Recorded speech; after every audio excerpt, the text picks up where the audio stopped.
Hello, I'm Dr. Ralph Abraham of the London Diabetes Centre. I'm one of the consultant diabetologists and endocrinologists, and I'm going to talk today about COVID-19 and its impact on diabetes and its management. I hope you're keeping well, but it's more important than ever that all patients with diabetes learn as much as possible about the impact that COVID is having on their disease management. As many of you will know, COVID-19 has induced a new type of illness which invades primarily the lungs and the respiratory tract, and which is a pretty serious illness. And there are many important differences in illness with this virus and many others that have previously been pandemic, or other SARS-type viruses that we've had, and MERS. And also, it's simply not influenza, which is something that everybody perhaps recognizes. So it's not ordinary flu.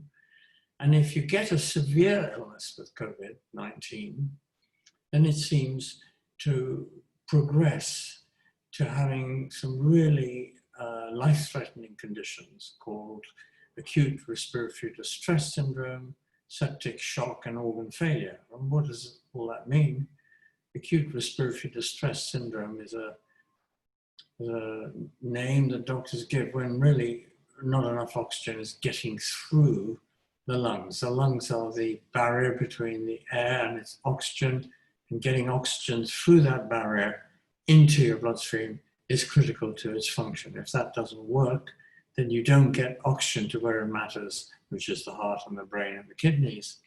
Septic shock is often a failure of a lot of systems in the body that are critical to life, and by nature, it happens when people get seriously ill and usually seriously infected and unable to fight ordinary infections around them. And multiple organ failure, by the time you're losing the function of your heart, kidneys, lungs, and brain, you're in big trouble and are fighting for your life. So doctors and governments have been learning about this illness with COVID as they go along, and intensive care units all over the world have been alive to the fact that this is not quite different, not quite the same as other illnesses. And comorbidities, which are other illnesses that people have, clearly begin to play a huge role. And people who are older have more comorbidities, they have more other illnesses, and therefore the presentation of COVID illness becomes much more serious in them. So what is special and different in a diabetes patient who gets COVID-19? And here there are a lot of studies going on all over the world. I mean, there are some clear biochemical differences. People who have COVID and diabetes have higher white cells, neutrophils, they have more D-dimer, so they have more clotting potential, they have higher urea, more kidney involvement, and lower albumin. So already people can work out that if you have diabetes and COVID, you are different in some way to someone who hasn't got COVID.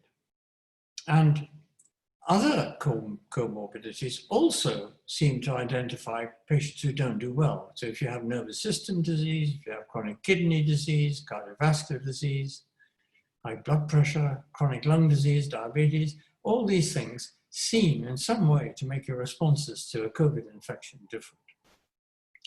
Now, we've known for some time that poor glucose control was statistically linked to more medical interventions and increased mortality in COVID infections.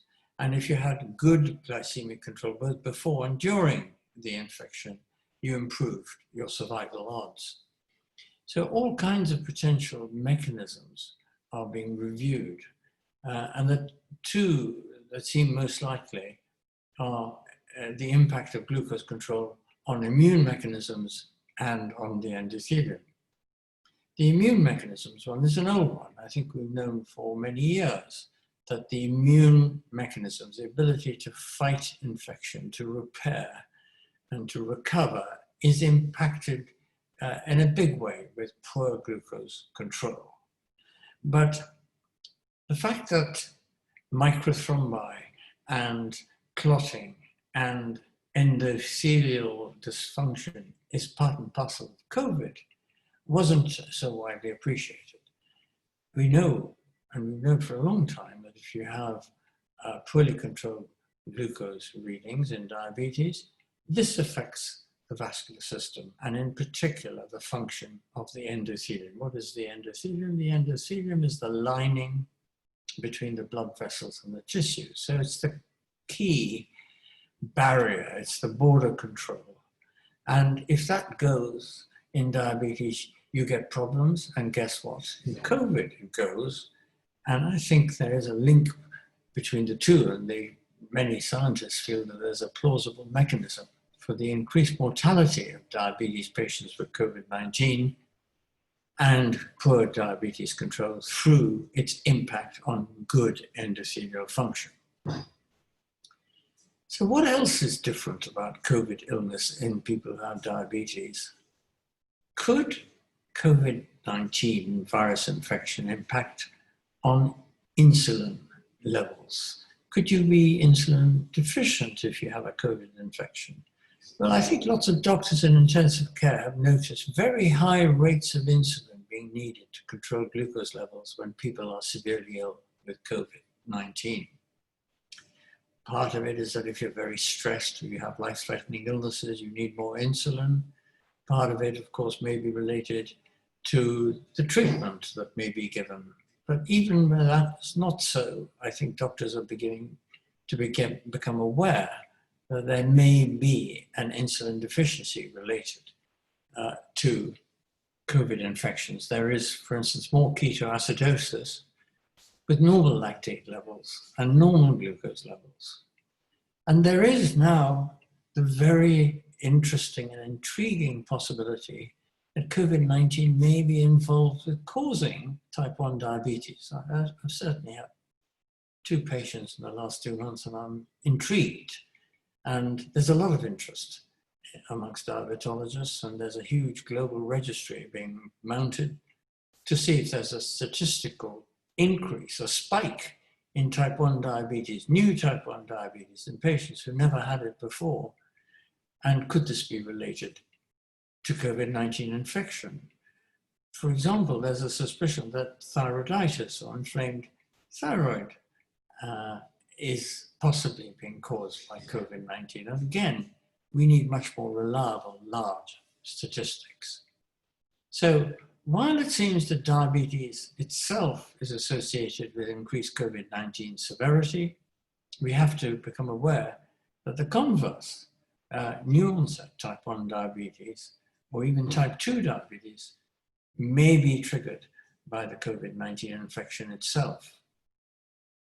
So my take-home messages are that good glucose control remains at the bottom of everything. And, you know, it's a mantra that diabetologists will drum into our patients and say, you should have good glucose control before you, and you're at risk of COVID if you got COVID, and actually even after you have had infection. There is a lot of data showing that good glucose control in the hospital is key to improving outcomes. But it is when people get out of hospital too that we need to be potentially vigilant about new onset diabetes and about the discrepancy in mortality between those that have good glucose control and those that are not. It really is quite striking. So my advice is that the rules remain the same about shielding, about washing your hands, about washing surfaces and wiping them, about maintaining social distancing, about being sensible all the time, and wearing a face mask when you're out and about. Simple things like looking after yourself, eating well, sleeping well, managing your anxiety, good healthy food. Don't stop your ACE inhibitor. Do not make sure you don't run out of your medication. Your diabetes team, your doctors, your nurses, your pharmacist, who are available at all times are behind you, and you should be aware that they are available now. Video consultations, phone calls, we're there to support you and make sure you don't run out of your medication, that you understand what good glucose control is, that you have a method of testing for it and being aware of what's good for you and what isn't. Please do not hesitate to contact if you feel that things are not right. But stay well, and I look forward to talking to you again. This is Ralph Abraham from the London Diabetes Centre.